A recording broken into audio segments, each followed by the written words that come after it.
Notice in John chapter 10. யோவான் 10ஆம் அதிகாரம். You know, we are thinking of being approved by God. தேவனால் அங்கீகரிக்கப்படுவதை குறித்து நாம் சிந்தித்துக் கொண்டிருக்கிறோம். And we saw how the Father approved Jesus at the age of 30. இயேசு 30 வயதாக இருக்கும்பொழுது எப்படி பிதாவானவர் இயேசுவை அங்கீகரித்தார் என்பதை நாம் பார்த்தோம். When he had done no miracles, preached no sermons.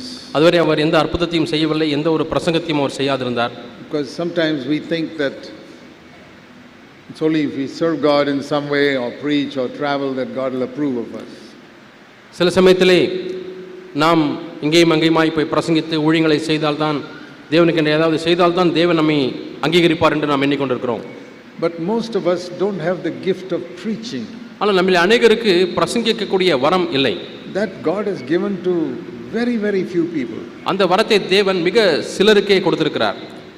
I have seen in the last 60 years that I've been a believer. நான் விசுவாசியாக இருந்த கடந்த 60 ஆண்டுகளாக நான் பார்த்திருக்கிறேன். There are very, very few people who have a gift of preaching. பிரசங்கிக்கக்கூடிய வரத்தை பெற்றவர்கள் மிக மிக குறைவு. God in his great wisdom has given it to very few people.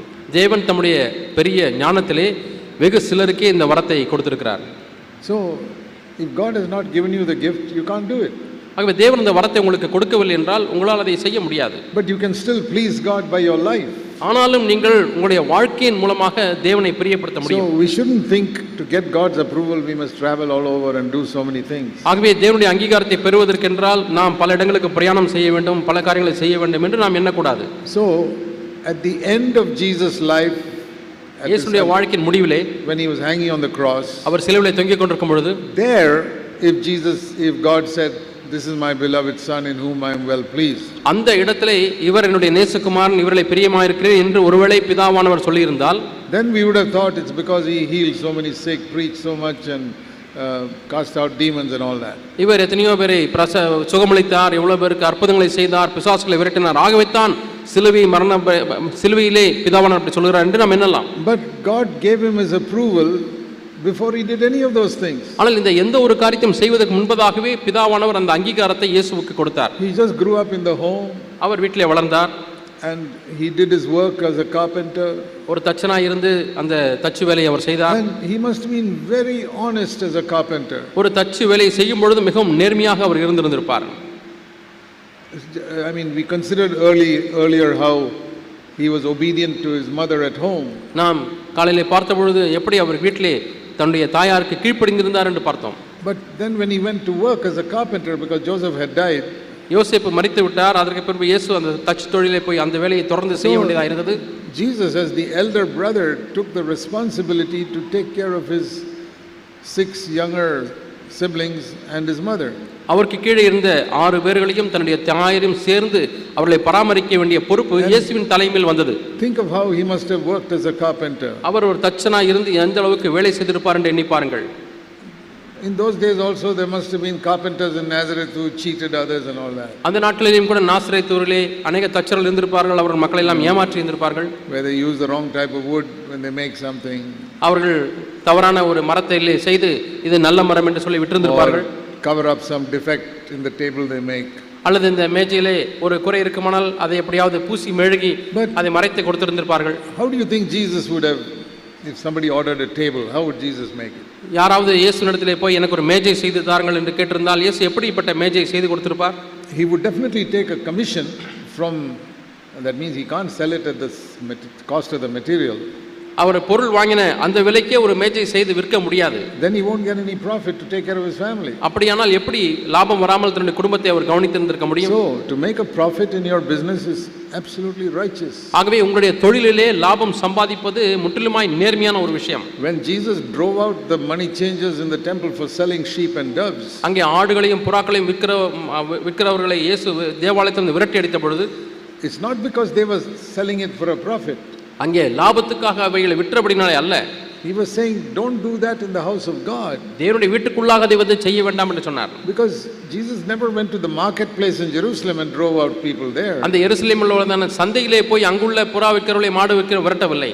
It's perfectly righteous to make money doing business in the marketplace. ஆகவே சந்தை வெளியிலே போய் நீங்கள் தொழில் செய்து லாபம் சம்பாதிப்பது முற்றிலும் நியாயமான ஒன்று. But it's completely wrong to make business in the name of Christ in the church. சபைக்குள்ளே இருந்து இயேசுவின் நாமத்தை சொல்லிக்கொண்டு லாபம் சம்பாதிப்பது என்பது முற்றிலும் தவறு. That is why I don't believe that God can approve of so many pastors who make money today. ஆகவே இன்றைக்கு அதிகமாய் பணம் சம்பாதிக்கக்கூடிய இயேசுவின் நாமத்தினாலே சம்பாதிக்கக்கூடிய அநேக பாஸ்டர்மார்கள் தேவனால் அங்கீகரிக்கப்படுவார்கள் என்று நான் எண்ணுவதில்லை. Keep on telling people to give their money. பணத்தை கொடுங்கள் பணத்தை கொடுங்கள் என்று பிரசங்கித்துக் கொண்டே இருக்கிறார்கள். And they become rich from the money of the poor people. ஏழை மக்களிடத்திலிருந்து பணத்தை சுரண்டி தாங்கள் பணக்காரர்களாய் மாறுகிறார்கள். Jesus will still use a whip to drive out such people from. அப்படிப்பட்ட மக்களை விரட்டி அடிப்பதற்கு இன்றைக்கும் இயேசு சாட்டை எடுத்து பயன்படுத்துவார். But to earn money in a righteous way is perfectly right. ஆகவே நீதியான விதத்திலே பணம் சம்பாதிப்பது மிகவும் நியாயமான ஒன்று. So if Jesus made a table, he would make some profit on it. That's how he has got to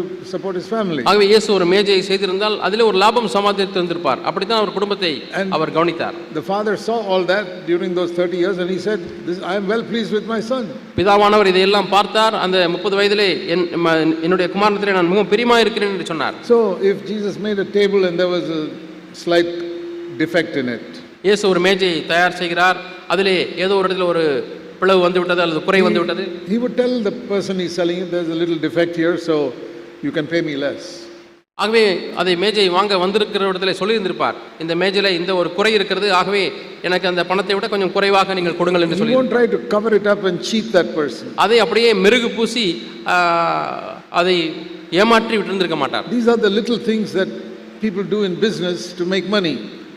பணத்தை சம்பாதிப்பதற்கு தொழிலிலே இப்படிப்பட்ட தவறுகள் எல்லாம் அநேகர் செய்கிறார்கள். Then you cannot get the approval of God. அவர்கள் எப்படி தேவனிடத்தில் அங்கீகாரத்தை பெற முடியும்? You can make your money but you can't get the approval of God. பணத்தை சம்பாதிக்கலாம், ஆனால் தேவனிடத்தில் அங்கீகாரத்தை பெற முடியாது. So in his younger days Jesus was got the approval of God by obeying his mother and Joseph at home. ஆகவே இளம் நாட்களிலே வீட்டிலே குடும்பத்திலே யோசேப்பு மரியாளுக்கு கீழ்ப்படிந்திருந்து பிதாவுடைய அங்கீகாரத்தை பெற்றார். That is the first stage in our life also as we grow up in home under our parents. நம்முடைய பெற்றோர்களின் கீழே நாம் வளரும் பொழுது இதுதான் நம்முடைய முதல் பொறுப்பாக இருக்கிறது. But the second stage is when we start working and earning our living. இரண்டாவது படி நாம் வேலை செய்து பணம் சம்பாதிக்கிறோமே அந்த இடத்துல வருகிறது. And there also we have to make sure that the father can say I approve of this. அங்கேயும் கூட பிதாவானவர் நம்மை பார்த்து நான் இதை அங்கீகரிக்கிறேன் என்று சொல்ல வேண்டும். Because sometimes it is not black and white that சில சமயத்திலே business dealings. சில சமயத்திலே இந்த தொழில் ரீதியாக உள்ள அந்த பணப்புழக்கத்திலே கருப்பு வெள்ளை என்ற அப்படிப்படி வித்தியாசத்தை பார்க்க முடியாது. Sometimes it's just like a little gray color. It's not exactly black. அது கருப்பாகவும் இல்லை வெள்ளையாகவும் இல்லை, அது ஒரு விதமான சாம்பல் கலரில் இருக்கிறது. It's not 100% righteous. ஆனால் அது 100% நீதியாக இல்லை. Maybe it's 90% righteous. அது ஒருவேளை 90% நீதி உள்ளது. But 10% unrighteous. ஆனால் 10% அது அநீதியாக இருக்கிறது. Jesus would not do it. இயேசு அப்படி செய்ய மாட்டார். Then other carpenters will do it to make money. மற்ற தச்சு தொழில் செய்கிறவர்கள் பணம் சம்பாதிப்பதற்காக அப்படி செய்யலாம். Jesus would say no, I cannot. ஆனால் இயேசு சொல்லுவார் நான் அப்படி செய்ய மாட்டேன். I remember one very godly man said this. ஒரு தேவபக்தியுள்ள மனிதர் இதை சொன்னது எனக்கு ஞாபகத்துக்கு வருகிறது. He said my father was a businessman. என்னுடைய அப்பா ஒரு தொழிலதிபர். But he could never make much money because he was so righteous in everything he did. அவர் செய்த ஒவ்வொரு காரியத்திலேயும் நேர்மையாக இருந்தபடினாலே அதிகமாக பணம் சம்பாதிக்க முடியவில்லை. So Jesus was like that. இயேசுவும் அப்படித்தான் இருந்தார். I don't believe he became the richest carpenter in Nazareth. நாசரேத்திலே ஒரு பெரிய பணக்கார தச்ச தொழில் செய்கிறவராய் அவர் மாறினார் என்று நான் நம்பவில்லை. I believe his work must have been the best work. ஆனால் வேலையிலே பார்த்தால் அவருடைய வேலை தான் சிறந்த வேலை. But he would be honest. ஆனால் அவர் நேர்மை உள்ளவராய் இருந்திருப்பார். And I think sometimes if some poor widow asked for something, he would have made something and not even charged her for it. ஒரு ஏழை விதவை எனக்கு ஒரு சின்ன ஸ்டூல் செஞ்சு தாப்பா என்று சொல்லியிருந்தால் அதற்கு காசை வாங்காமல் செய்து கொடுத்திருந்திருப்பார். So if you are like that, you can't become a very rich person. இப்படி நீங்கள் இருக்கிறீர்கள் என்று சொன்னால் நீங்கள் ஒரு பணக்காரராய் மாற முடியாது. If you help the poor and give them something free from your business, from your shop. உங்களுடைய தொழிலிலே அல்லது நீங்கள் ஒரு கடை நடத்துகிறீர்கள், ஏழைகளுக்கு நீங்கள் காசு வாங்காமல் கொடுத்தால் எப்படி பணக்காரனாய் மாற முடியும்? So there the choice comes to us. இங்கே நமக்கு ஒரு தெரிவு வருகிறது. Do I want to make money here or do I want to get the approval of God? இந்த இடத்திலே பணம் சம்பாதிப்பது எனக்கு முக்கியமாய் தோன்றுகிறதா அல்லது தேவனுடைய அங்கீகாரம் எனக்கு முக்கியமா? I want to say to you that choice will come to you many times in your life. உங்களுடைய வாழ்க்கையில பல முறைகள் இந்த ரெண்டு தெரிவுகளை நீங்கள் தேர்ந்தெடுப்பதற்கு நடத்தப்பட்டிருப்பீர்கள். Shall I make some profit here from some poor person? ஒரு ஏழை மனிதன் வருகிறார், அவரிடத்திலே அதிகமாக லாபம் சம்பாதிக்கலாமா, Or shall I get the approval of God? அல்லது எனக்கு தேவனுடைய அங்கீகாரம் தேவையா? And Jesus always said, I'm going to get my Father's approval. எப்பொழுதுமே என்னுடைய தகப்பனுடைய அங்கீகாரத்தை நான் பெற்றுக்கொள்கிறேன் என்று தான் இயேசு நிலைப்பாடு எடுத்திருந்தார். So there again we can learn something from Jesus' life. ஆகவே இங்கேயும் கூட நாம் இயேசுவிடத்திலே ஒன்றை கற்றுக்கொள்ள முடியும். We should not think that it is wrong to make profit in business. ஆகவே நாம் தொழிலிலே பணம் சம்பாதிப்பதற்காக, லாபம் சம்பாதிப்பதற்காக தவறை செய்யக்கூடாது. But it's 100% wrong to cheat anybody. யாரையாவது ஏமாற்றுவது என்பது 100% தவறு. It's all right if somebody cheats us. யாராவது நம்மை ஏமாற்றி விட்டால் பரவாயில்லை. Because I think all people who do business will discover that somebody has cheated them. ஆகவே தொழில் செய்கிறவர்களிலே எல்லாருமே ஒன்றை உணர்வார்கள், யாரோ ஒருவர் தங்களை ஏமாற்றி விட்டார் And என்று. I'm sure some people cheated Jesus also. இயேசுவின் கூட சில பேர் ஏமாற்றி இருந்திருப்பார்கள். But he never cheated anybody. ஆனால் இயேசுவாகவே யாரையும் ஏமாற்றவில்லை. That should be our testimony. இதுதான் நம்முடைய சாட்சியாக இருக்க வேண்டும். Yeah, some people have cheated me, but I have not cheated anybody. சில மக்கள் என்னையும் ஏமாற்றி இருக்கிறார்கள், ஆனால் நான் யாரையும் ஏமாற்றவில்லை. I've often felt that we have to be very careful that in our bank account there is not even 1 rupee that does not righteously belong to me. என்னுடைய வங்கி கணக்கிலே ஒரு ரூபாய் கூட எனக்கு சொந்தமில்லாத ஒரு ரூபாய் கூட இருக்கக்கூடாது என்பதிலே நான் முழு கவனம் செலுத்துகிறவனாக இருந்தேன். There must be no money in our bank account which we did not earn with 100% righteousness. 100% நீதியாக செய்யாத தொழிலின் மூலமாய் வந்த இந்த பணமும் நம்முடைய வங்கி கணக்கில் இருக்கவே கூடாது. Because if we get like that money will be cursed. அப்படி நாம் சம்பாதிப்போம் என்று சொன்னால் அந்த பணம் ஒரு சாபமாக மாறும். See, I'll give you an example from the Old Testament. பழைய ஏற்பாட்டிலிருந்து நான் உங்களுக்கு ஒரு உதாரணத்தை சொல்கிறேன். You all know that story in 2 Kings chapter 5. 2 ராஜாக்கள் 5ஆம் அதிகாரம். That's the story of Naaman being healed. அங்கே நாகமான் குணமாக்கப்பட்டதை குறித்து நாம் வாசிக்கிறோம். Elisha told him to go to the river Jordan and யோர்தான் நதியிலே போய் நீ எழுதுற முழுக என்று சொல்லி அந்த எலிசா தீர்க்கதரிசி சொன்னார். And he was so happy when he was healed. அவன் சுகமான உடனே மிகவும் சந்தோஷமாக இருந்தான். And he came back to Elisha's little cottage. அங்கே அந்த நாகமான் திரும்பவுமாய் அந்த எலிசாவுடைய அந்த வீட்டிற்கு வந்தார், ஒரு சிறிய வீட்டிற்கு வந்தார். That's in 2 Kings chapter 5. 2 ராஜாக்கள் 5ஆம் அதிகாரத்தில் நீங்கள் இதை குறித்து வாசிக்கலாம். 15ஆம் வசனம். He says in the last part to Elisha, please take a present from your servant now. அங்கே 15ஆம் வசனத்திலே வாசிக்கிறோம், கடைசி பகுதியிலே இப்போதும் உமது அடியேன் கையிலே ஒரு காணிக்கையை வாங்கிக் கொள்ள வேண்டும் என்று சொல்கிறார். Take this gift. இந்த வெகுமதியை எடுத்துக்கொள்ளுங்கள். Elisha said no. எலிசா இல்லை என்று சொல்லிவிட்டார். I will take nothing. நான் ஒன்றையும் எடுத்துக்கொள்ள மாட்டேன். Because no, there's nothing wrong in a servant of God receiving a gift from somebody. ஒரு தேவனுடைய ஊழியர் ஒருவரிடத்திலிருந்து வெகுமதியை பெற்றுக்கொள்வதிலே தவறு ஒன்றுமில்லை. But this man is an unbeliever. ஆனால் இந்த ஒரு மனிதன் அவிசுவாசி. And we must never take anything from unbelievers. அவிசுவாசத்திலிருந்து ஒன்றையும் நாம் பெற்றுக்கொள்ள கூடாது. So Elisha said no, I will not take it. ஆகவே எலிசா நான் உதவியும் வாங்க மாட்டேன் என்று சொன்னார். Elisha was not doing any job. Elisha எந்த வேலையும் செய்யவில்லை. He was a prophet. அவர் ஒரு தீர்க்கதரிசி. How did he live? அவர் எப்படி பிழைக்க முடியும்? The Levites live from the tithes of other people. லேவியர்கள் மற்றவர்களிடமிருந்து வாங்கக்கூடிய தசம பாகத்தின் மூலமாக தாங்கள் பிழைத்தார்கள். How do the prophets live? They don't get tithes. தீர்க்கதரிசிகளுக்கு தசமபாகம் கிடையாது. அவர்கள் எப்படி வாழ்வார்கள்? They were not Levites. அவர்கள் லேவியர்கள் அல்ல. I think some people, some God-fearing people would have gone and given Elisha a gift now and then. இப்பொழுதும் அப்பொழுதுமாக தேவனுக்கு பயப்படக்கூடிய மக்கள் சில பேர் எலிசாவிடத்திலே போய் அவர்கள் வெகுமதியை காணிக்கையை கொடுத்திருப்பார்கள். Kanika is வெகுமதி. Okay, a gift. Kanika is a difficult word. Tamil வேதாமத்திலே காணிக்கை என்று போடப்பட்டிருக்கிறது, ஆனால் அது வெகுமதி. Kanika has got a lot of link with tithing, which I don't believe in. காணிக்கை என்ற அந்த வார்த்தைக்கு தசமபாகம் என்றெல்லாம் பொருள் வருகிறது. ஆகவே நான் காணிக்கை என்ற பதத்தை பயன்படுத்த மாட்டேன். People gave Jesus also gifts and he received it. இயேசுவுக்கும் கூட வெகுமதிகளை கொடுத்தார்கள், இயேசு அதை பெற்றுக்கொண்டார். So Elisha would have received gifts from God-fearing people. ஆகவே எலிசா தேவனுக்கு பயப்படக்கூடிய மக்களிடத்திலிருந்து வெகுமதியை பெற்றுக்கொண்டிருந்தார். Otherwise he can't have money for food. ஏனென்றால் தான் சாப்பிடுவதற்கு பணம் இல்லாமல் இருந்திருப்பார். When this man came, he said, no, I won't take anything. இந்த மனிதன் எலிசா நான் ஒன்றை வாங்க மாட்டேன் என்று சொன்னார். But when he went away, ஆனால் அவர் போன பிறகு we read in verse 20, 20ஆம் வசனத்திலே வாசிக்கிறோம், Gehazi, the servant of Elisha, said, oh, my master has spared this man. தேவனுடைய மனுஷன் எலிசாவின் வேலைக்காரன் அவன் என்ன சொன்னான், என் எஜமான் இவன் கையிலே வாங்காமல் அவனை விட்டு விட்டாரே. He didn't ask for money, Naaman gave it voluntarily. அவராக காணிக்கை பணத்தை கேட்கவில்லை, ஆனால் நாகமான் மனமுவந்து பணத்தை கொடுத்தாரே. See, we think that if somebody gives voluntarily, we can take it. யாராவது மனமோந்து கொடுத்தால் அதை நாம் வாங்கிக் கொள்ளலாம் என்று நாம் No, எண்ணுகிறோம். I say, is he a believer? ஆனால் அவர் விசுவாசியா? Is he a God-fearing person? அவர் தேவனுக்கு பயப்படக்கூடிய மனிதரா? No, that is very important. அது மிகவும் முக்கியம். So Elisha said no.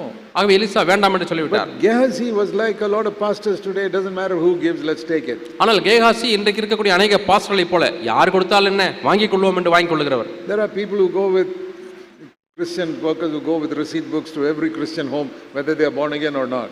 சில கிறிஸ்தவ நிறுவனங்களிலே வேலை செய்கிற ஊழியர்கள் உண்டு. அவர்கள் வீடு வீடாக கிறிஸ்தவ வீடுகளுக்கு சென்று பணம் கலெக்ட் பண்ணுவார்கள், வசூல் செய்வார்கள், நன்கொடை ரசீதை கொடுப்பார்கள். அவர்கள் விசுவாசிகளா இல்லையா என்பதை குறித்தெல்லாம் கவலைப்பட மாட்டார்கள். That Gehazi was like that. Gehazi அப்படித்தான் இருந்தார். So he said in verse 20, I'll run after him and take something from him. ஆகவே அவன் 20ஆம் வசனத்தில் சொல்லுகிறான், நான் அவன் பிறகு ஓடி அவன் கையிலே எதையாகிலும் வாங்குவேன். And he pursued Naaman and he had to tell him a lie to get some money. அவன் நாகமானை பின்தொடர்ந்தான், அவன் பணத்தை வாங்குவதற்கு பொய் சொன்னான். There is an example of earning money unrighteously. ஆகவே இங்கே அநீதியாக பணம் சம்பாதிப்பதற்குரிய ஒரு மாதிரியை உதாரணத்தை He பார்க்கிறோம். told Naaman a lie.